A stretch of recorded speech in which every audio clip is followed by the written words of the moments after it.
Best-selling author and international love coach, Irene Cooper has been to 5 continents, 24 countries, researching and mentoring over 6,000 Japanese single and married women to find the secrets to a happy, fulfilled life. And she claims it takes career and love to be truly happy in life. So, it is so nice to have you here today, Irene. Thank you so much. I'm so pleased to be here. This is so great. Now, you've got an incredibly impressive background. You're one of the youngest vice presidents for a multinational corporation. You trained with Tony Robbins, a good friend of mine, and you became COO for a marriage consultancy company, and that's where you mentored 6,000 men and women. So, why did this experience bring you to doing what you're doing right now? You know, it really all started with my husband saying this comment. He said, "How ironic. Your company actually succeeds when your clients fail." And I said, I was offended. I said, "What do you mean?" And he said, "Well, your company is making money by all these renewals." And it was true that our membership, there were people who were renewing their, it's probably because we had great service, but customer service, but actually we promised happiness and love, and that's why they became a member, but most people were renewing for 3-4 years. Okay, so they clearly weren't finding what they wanted. I know, so I mean, for good intentions, you know, our matchmaking company really wanted success, but we weren't that great. But that's what started to make me think. I thought, well, what made me successful in finding my husband? And you know, we've been married really happily for 14 years. And I thought, at that time though, I thought, how did I get to become successful with my love and relationships? And I remembered, that I got coached by Tony in terms of business, and I used those same concepts to find my Mr. Right. And I thought, no, I can teach this, you know. So I felt it was my calling. So I started to coach and train people so they didn't need a matchmaker, or if they were using a matchmaker, that they would know exactly what they're looking for instead of just saying, hey, you look for my person. So I started to do that, and then before we didn't have any success, but, I shouldn't say any success, the success rate was very low. But then when I started to coach, they were able to find people who they get engaged to or they get married to, and I thought, wow, this is my calling. But by then, subsequently, that company went bust, and I felt I didn't want to work for another company, so I started to say, no, this is what I'm going to do for the rest of my life. And it gave me so much fulfillment to see people who felt they would never find their love and happiness, to actually see them happy. You know, I thought, gosh, this is really making a change in people's lives. So. Yeah, that's why I decided that. So great. Yes. So really, you've adapted in a lot of ways the success principles that you learned from Tony Robbins into being the equivalent of a female Tony Robbins for love and relationships. Wouldn't that be great? Sorry, Tony. Great. That's great. Well, so what are the biggest mistakes that women make when they're trying to find the right men? Because again, you've coached so many people at this point, and your blogs have been so popular. You've got a list and a following and lots of success stories at this point. But what are the mistakes that are preventing them from finding the right person? You know, I think it really depends on the person, obviously. But a lot of common things that happen are that the women are actually focused too much on the man. So like they would say, you know, he's going to be my marriage material, or, you know, how can I get him to commit? Instead of thinking, this is my lifestyle. You know, this is what I want to how I want my life to be and to incorporate. So having a nice career and having a loving relationship, to look at it as a lifestyle rather than honing in on a guy and, you know, changing how they think or how they are just because they don't want to lose the man or whatever it is. So just focusing on those things. Or, you know, the other mistakes are that they don't speak up. They don't speak their mind because they worry about what the guy's going to think. Or other mistakes are various things that I know one of the things you talk about are rules, for example. How do they get in the way? You know, we have a lot of books and famous books saying, you know, these are the things that you should and shouldn't do. If you get so caught up on that, you're not you. You know, I think losing yourself is the biggest thing. So these rules, or even making a decision, like immediately looking at a guy and saying he's marriage material, or saying he's not he's not a guy I want to go out with. So the guy doesn't get a chance. So I think having that, those kind of mistakes go on, and if you don't change those small things or your mindset, you're going to continue doing the same mistakes. So it's really unfortunate because they're great ladies, you know, wonderful, successful, busy, but very lovely ladies that just keep on doing the same mistakes. So I like to help that. Yeah. Right. So let's talk a little bit about how the dating world has changed and how that's affected how you're doing what you're doing. You know, the dating, as you know, perhaps maybe you know about the Japanese population. The 1 in 5 men are 1 in 5 men and 1 in 10 women will be single by the age they're 50.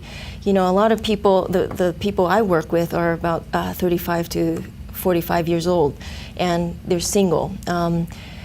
Lots of reasons, the society and how the work is going, but the dating concept, men are confused, you know, because women say that, oh, I want you to be a man, but please tell me your feelings, you know. So they're like, the guy's like, well, you want me to be a man, but what do you mean my feelings? You know, so it's confusing, the language.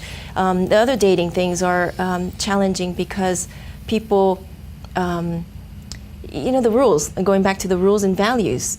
Guys, traditionally, guys were the ones who pay for the women. And, you know, the women, in those days, they didn't work. But now, some women have more income than men. But women still want the guy to pay. And, you know, so it's confusing. So the dating challenges, you know, there's just plethora of challenges that they have to overcome. So it's confusing. You know, and I wish when I was dating, when I was single, that I had someone to say, hey, you know, if you do this, it'll get, you know, your communication will be better, you know?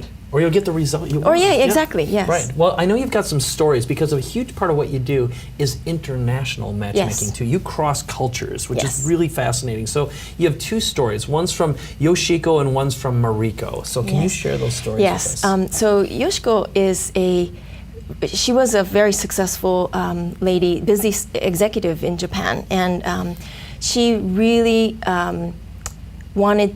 She's a divorcee, and she wanted to find love, but she thought, well, maybe I'm going to make the same mistake. She was really worried, confused, but she thought, you know, I'm more.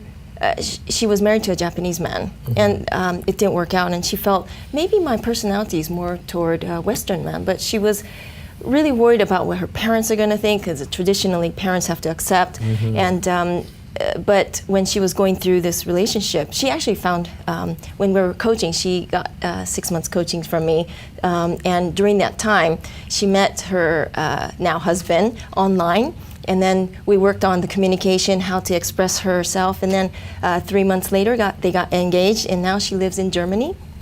She lives in the U.S.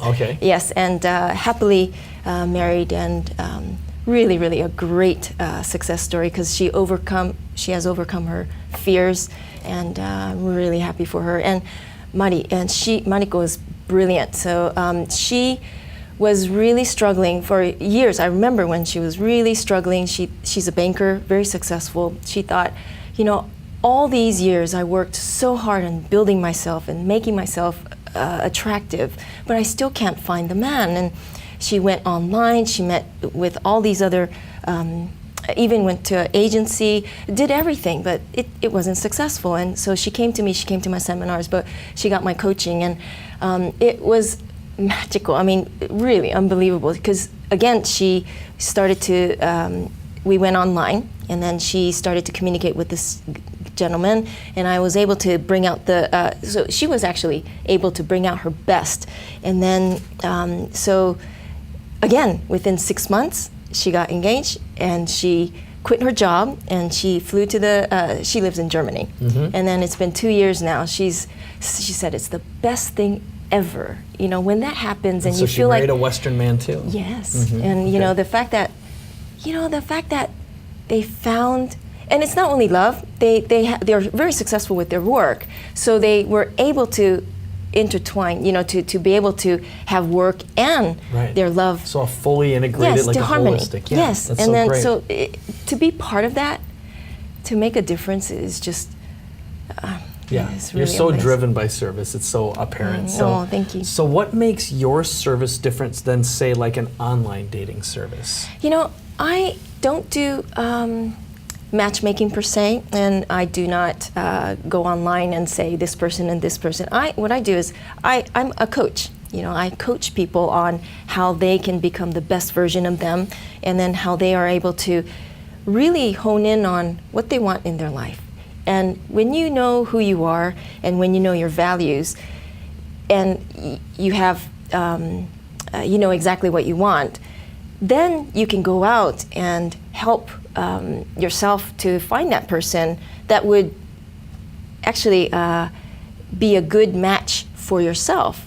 So I don't do the matchmaking, but it's more like helping that person find their Mr. or Miss Right. Right. So it's a little different than other dating. Right. Yes. So you're changing the way they think just as much as anything else. And so Yes. that kind of leads us to, I know you're going to give away your book here, which is Yes. How to Make an Impact on a Man. So how does a professional woman, like the ones that you work with, make a lasting impression on the right man? Yes, so you know, I love that question. Actually, this time, my husband and I, we are really good together. What I started to do is, instead of telling people how to do that, I usually write things on my blog to say, this is what you need to do as a professional woman, this is how you make an impact. I usually write a blog, and it's read by like that, a lot of people. How many people? You can brag, it's fine. Tens and hundred thousands. Okay, hundreds of I thousands know, of people. very That's so lucky great, globally. yes. But instead of doing my normal things of doing a seminar or putting it on my blog, I worked with my husband. I said, can you write something with me in terms of, from the man's perspective, of how you would think a woman would be impactful for men? So actually, my husband wrote this book, and I worked with him, but it's really the 5 major steps in order for you to leave a lasting impression from the man's point of view.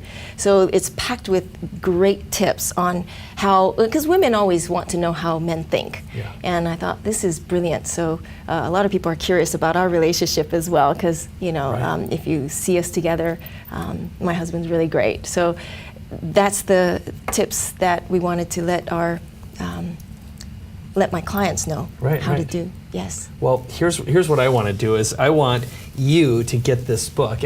And Irene is so humble. She reaches hundreds of thousands of people. She's helped so many people meet the right person and also develop themselves as well. And that's a huge part of what you do. So all you have to do is go to lovecoachirene.com/book. You'll get the book for free, which again is called How to Make an Impact on Men, Your Ultimate Guide to Understanding More About How Men Think.